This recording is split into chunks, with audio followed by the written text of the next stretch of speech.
La Virgen, el eterno femenino, el espíritu de la tierra, la Pachamama. El universo emana de la mente del Creador a partir de 10 principios primordiales o arquetipos provenientes del mundo del espíritu, los cuales, mediante repetición y combinación, dan lugar al mundo de la multiplicidad de formas. Uno de estos arquetipos primordiales es la Virgen, fuente primigenia de todo lo virtual, de donde emana el honor, la virtud, el valor, la virilidad, la verdad, la vehemencia y la vida misma. El principio virginal se manifiesta en el mundo creado bajo la forma de la hembra y lo femenino, como fuente de vida, como dadora de alimentos, como la potencia fertilizadora de la tierra. La Virgen, el eterno femenino, el espíritu de la tierra, la Pachamama, se levanta en los Andes en franco desafío al cielo, tomando la forma agresiva y desafiante de sus cumbres nevadas, representadas en su nívea corona de aristas. Según los ancestrales mitos tiahuanacotas y sumerios, el hombre fue creado para servir a los dioses, comenzando por la dura labor de la minería. Luego, el hambre y la esclavitud que asolaban a la humanidad, víctima de la tiranía de sus propios creadores, indignaron a la Virgen. Para combatir el hambre, la Virgen trajo al hombre el grano, le enseñó las artes de la agricultura, la metalurgia y la construcción de ciudades amuralladas. Es así como la historia nos cuenta que la reina Semíramis mandó a edificar Babilonia con sus célebres jardines colgantes, a la que rodeó de 66 kilómetros de murallas. De este tipo de construcciones quedan monumentos líticos importantes hasta la actualidad: Tiwanaku, Sacsayhuamán, Machu Picchu, Teotihuacán, los zigurats en Mesopotamia y las pirámides de Egipto son legados de los sabios constructores de piedra, veneradores de la Virgen. Y la Virgen es patrona de los agricultores y de todo aquel sujeto a la dura labor. La relación de la Virgen con la agricultura queda testimoniada para la cultura occidental grecorromana en el mito de Ceres, de quien proviene el vocablo cereal. En Medio Oriente era conocida como Astarte, la reina de los cielos, a la cual se le hacían ofrendas de panecillos de trigo recién horneados y libaciones en su nombre. En México, entre los mayas y aztecas, era conocida con el nombre de Xochiquetzal, representada por una mujer amamantando a un niño y sosteniendo en sus manos una mazorca de maíz. Amaterasu es el nombre bajo el cual se la venera en Japón. En los Andes tenemos la leyenda de la Orejona, quien llegó de Venus en una nave reluciente y descendió en Tiahuanaco para enseñar a los hombres, que hasta entonces vivían como animales, las artes de la agricultura, el trabajo de la piedra, la construcción, la ganadería, el hilado y el tejido, la metalurgia y el conocimiento del cosmos y de la tierra.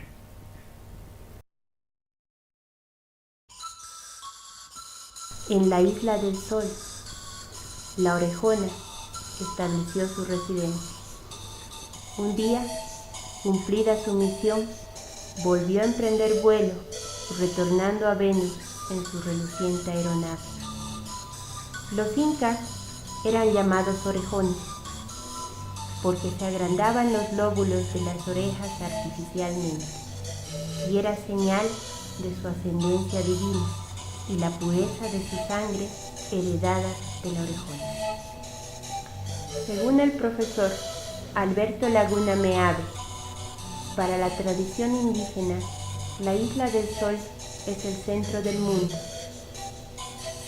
la unidad primordial donde se creó el universo y el eje que une el cielo con la tierra.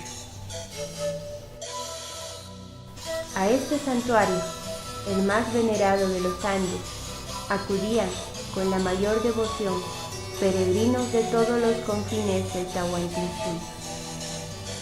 Orcopiña, traducido es Cerro Llegada o Cerro Enojo, que unido a la idea de una chica o doncella, resulta la chica al cerro allegado o la chica en el cerro enojada, dependiendo esto de la pronunciación de Piña. La idea, de una forma u otra, nos señala la llegada o el enojo de una doncella en o al cerro. Copacabana quiere decir lugar donde se ve la piedra, y era referente a una roca, piedra o ídolo pétreo que allí se veneraba, como lo escribe Fray Alonso Ramos Gavilán en su libro Historia de Nuestra Señora de Copacabana, impreso en el año 1621.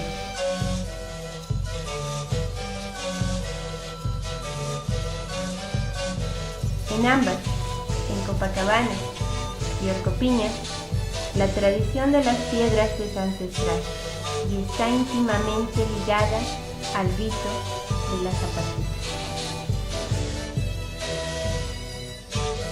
El mito más antiguo, en Sumeria, narra el descenso de la Virgen Inanna al mundo, el infierno, en el que, despojada de sus atributos celestiales, muere y resucita, ascendiendo luego furiosa a los cielos, seguida de un ejército de diablos, armados hasta los dientes.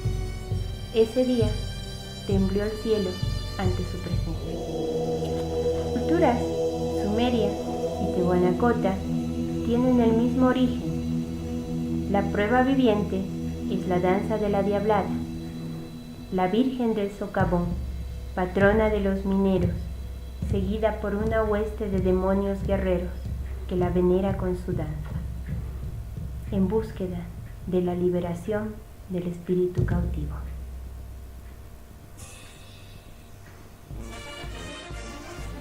Tarantela, la tonada a cuyo compás bailan los diablos, es de origen europeo y tenía por finalidad enfriar el efecto del veneno de la tarántula. Los arácnidos y escorpiones son representaciones escondidas, esotéricas, del octógono, la estrella de 8 puntas, la estrella de Venus.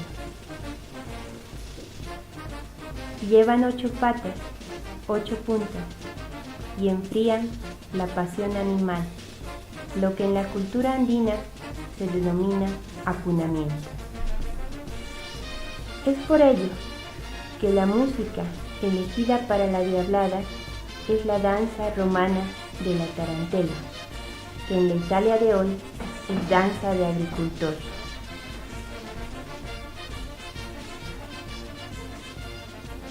La araña está en los Andes, dibujada en la llanura de Nazca, a una escala colosal, solo visible desde el cielo.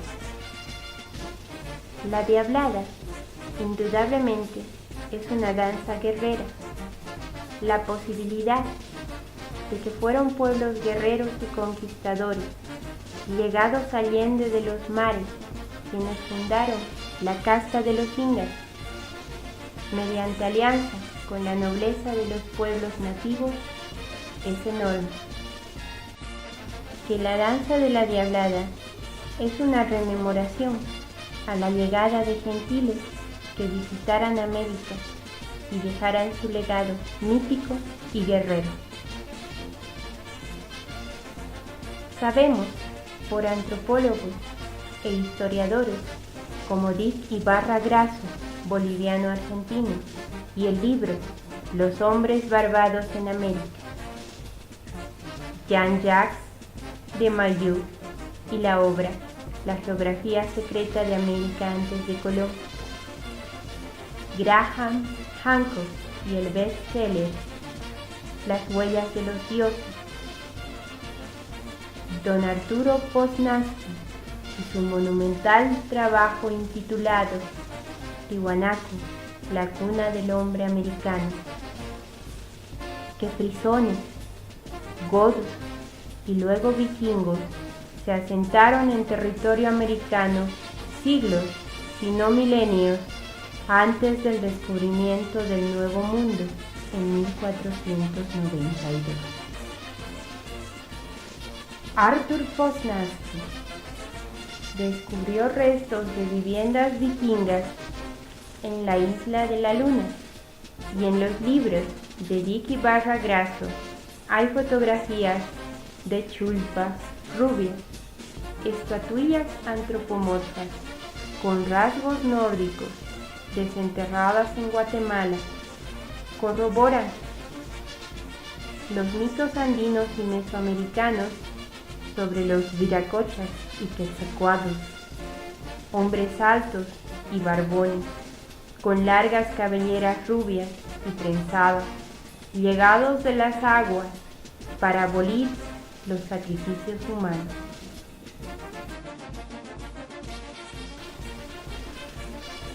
En el tomo tercero de Tiwanaku, la cuna del hombre americano, Arthur Poznanski logra hilvanar la historia del octavo Inca Viracocha, las insistentes tradiciones en la región del antiguo Masuyo, donde está situado el lago Titicaca, hablan de gente barbada que fue exterminada por los indios y la influencia arquitectónica europea después de Viracocha Inca. Sobre todo, el templo de Viracocha, que aún existe en Cacha, adaptado a un estilo arquitectónico netamente europeo, corrobora la llegada de europeos antes de Colón.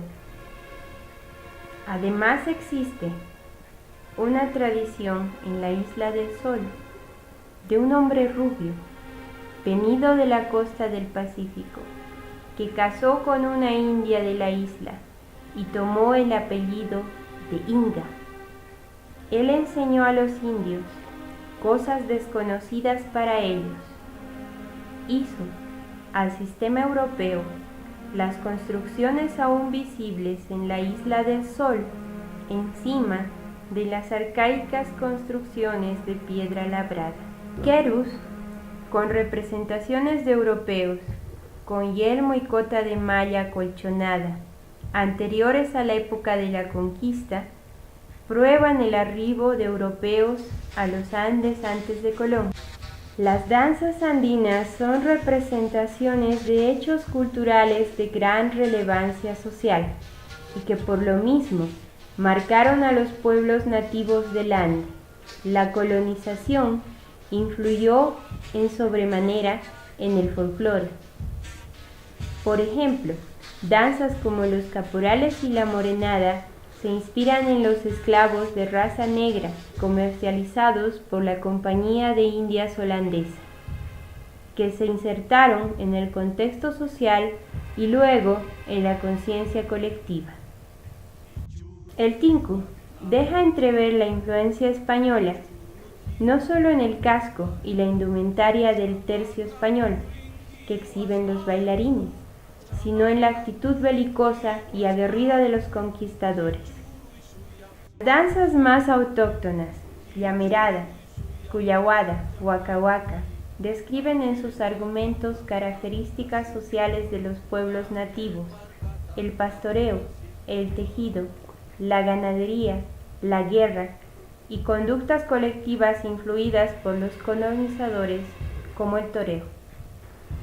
En este contexto, podemos asumir que la única danza precolonial realmente originaria que no tiene influencia colonial es la Diablada, que representa el más puro espíritu del Incario, que no por conquista, sino mediante alianza, produjo el imperio que fundó el Inca Viracocha, y que fusionó dos culturas semejantes en su ideario y escatología, los quechuas del Ande y los nórdicos de Europa.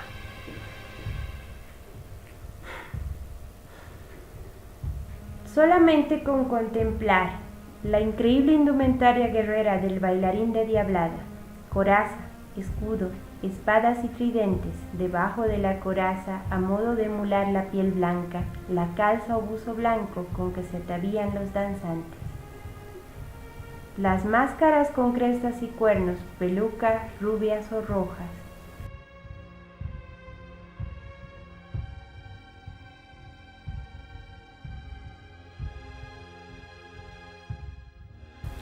La presencia protagónica de la mujer guerrera, virginal, la china que emula a la valquiria nórdica.